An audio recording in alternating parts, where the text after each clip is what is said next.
Hi everyone and welcome back to John Florio channel. I am Mary and I'm here to talk about John Florio. Oh, and Shakespeare. In my last video, I introduced you to a new topic, Love's Labus Lost. Why this play has so much Giordano Bruno's fingerprints and John Florio's fingerprints. Before plunging into this topic, I have shown you an important story that you must know. All the trash the Shakespeare scholars have thrown to John Florio throughout the centuries. Why all this mudslinging? Florio the pedant, Florio the cuckold, Florio the silly schoolmaster, the unimportant writer. Why all this? Because we have discovered that there is a lot of John Florio in Shakespeare's plays. So Shakespeare scholars have tried their best by putting Florio in the shadows and distort his personality and works. Now, it is a contradiction to say Shakespeare owes much to Florio, but he portrayed him as a stupid and silly pedant because he hated him. If Shakespeare borrows so much from Florio, it doesn't mean that he hated him. It means that he admired Florio, that he loved his works, his style, and this is why we find so much of Florio in Shakespeare's works. It's the exact reverse. It's not literary rivalry, it's admiration.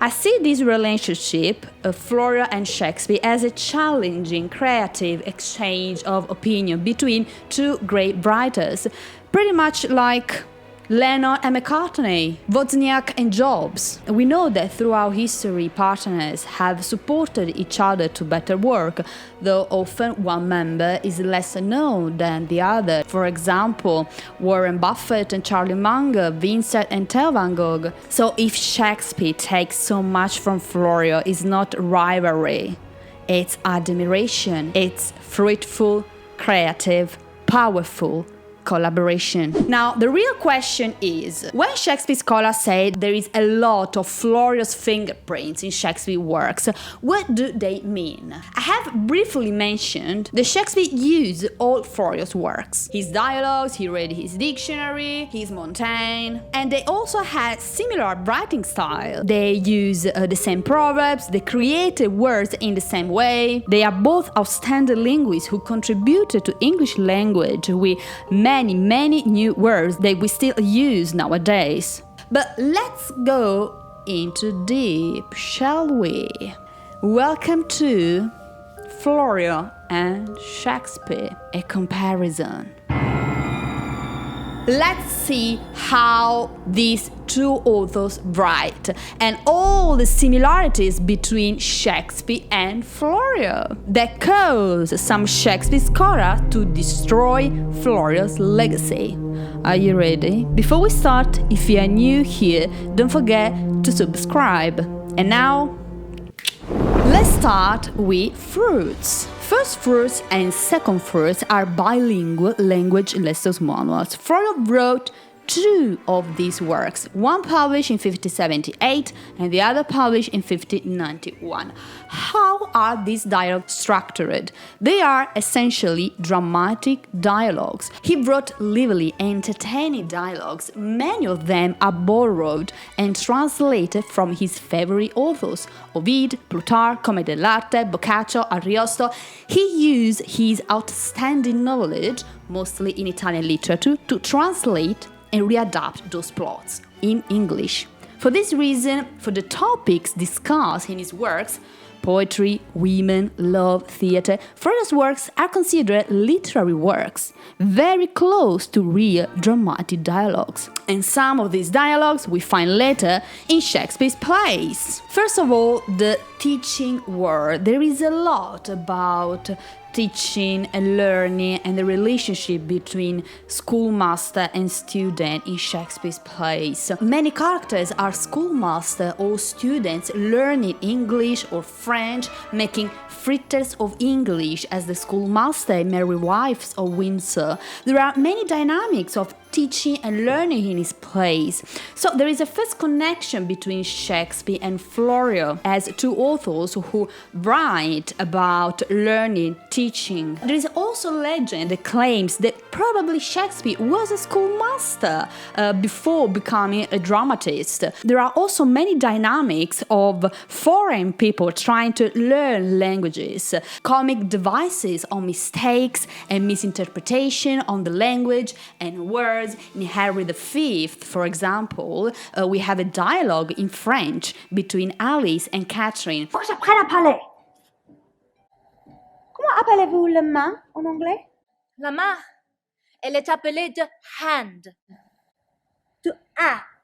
The taming of the shrew combines a language lesson and a music lesson and contains many stock Italian conversational phrases that we find in Florio's works.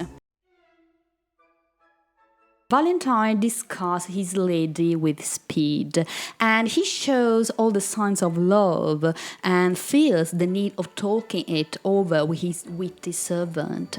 The whole scene is very much like Florio's dialogue in First Fruits, titled Amorous Talk. Deformed. Ever since you loved her. Oh. I have loved her ever since I saw her, and still I see her beautiful. If you love her, you cannot see her. Why? Because love is blind.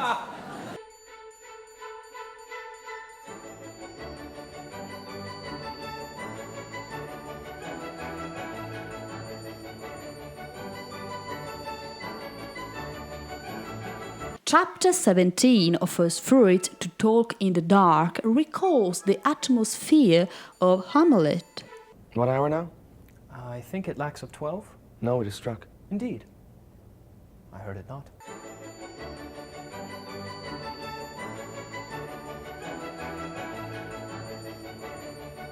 To put your bonnet to its right use, 'tis for the head. I thank your lordship, 'tis very hot. No, I beseech you, remember. Oh, nay, good my lord, for mine ease in good faith.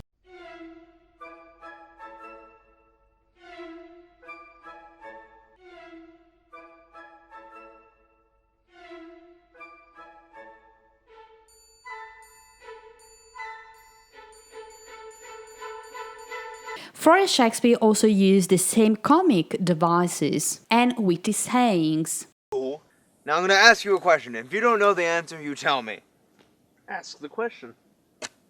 Who built stronger? A mason, a shipwright, or a carpenter? A gallows maker. Because his profession outlasts 1,000 tenants.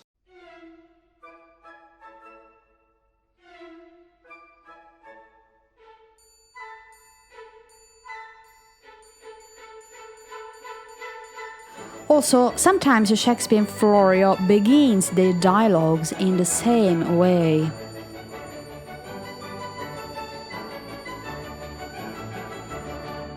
I pray thee overname them. And as thou namest them, I will describe them, and according to my description, level at my affection.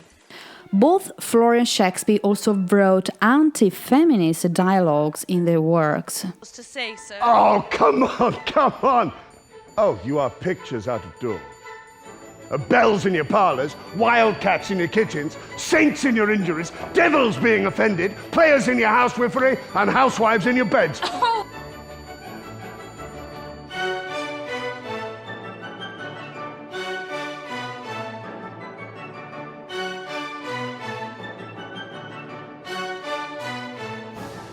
In contrast, there is a beautiful dialogue on feminine beauty in Florio's works that reminds of another work of Shakespeare.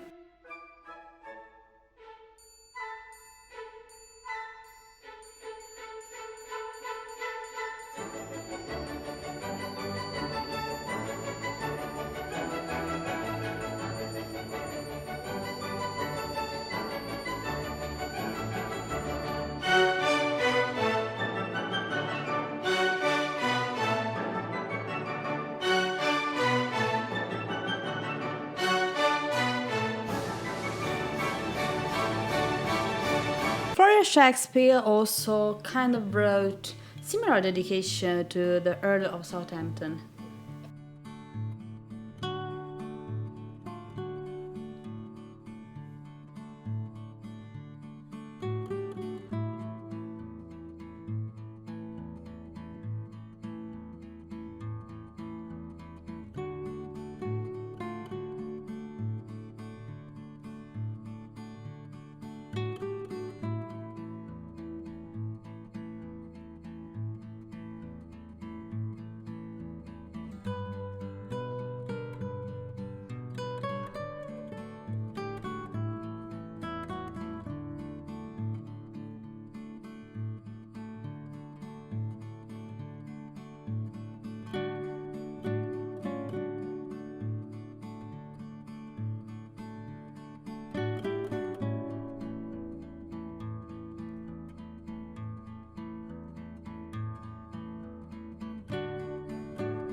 A good sherry sack hath a twofold operation in it. It ascends me into the brain, dries me there all the foolish and dull and cruddy vapors which environ it, makes it apprehensive, quick forgettive, full of nimble, fiery, and delectable shapes which delivered o'er to the voice, the tongue, which is the purse, becomes excellent wit. The second property of your excellent chalice is the warming of the blood. The chalice warms it and makes it course from the inwards to the parts extreme. It illumineth the face, which is a beacon, gives warning to all the rest of this little kingdom man to arm. And then the commoners muster me all to their captain, the heart who great and puffed up with this retinue doth any deed of courage. Feelingly. Oh, man, a man may see how this world goes with no eyes. Look with thine ears. See how yon justice rails at yon simple thief. Hark at thine ears. Change places, handy dandy. Which is the justice, which is the thief?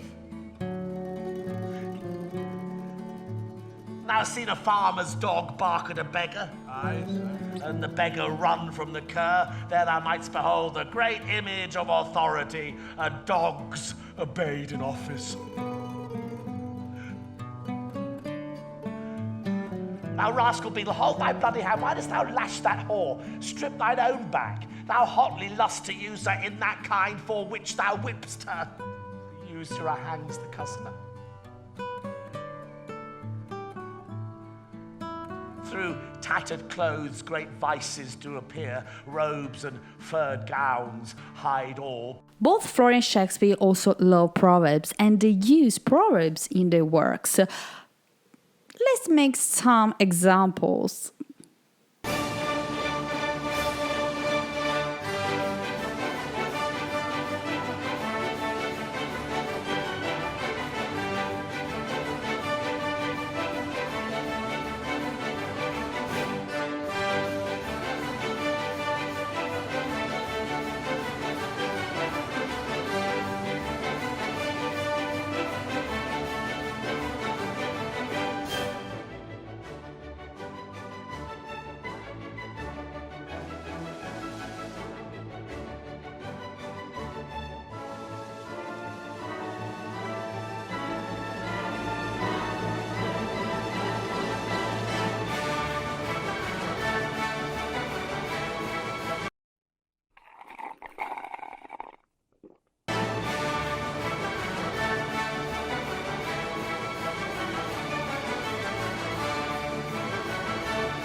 I hope that you liked this video about the similarities between John Florio and Shakespeare. Let me know if you have questions, if you have suggestions, if you have comments. If you're new, don't forget to subscribe. Stay resolute. Bye!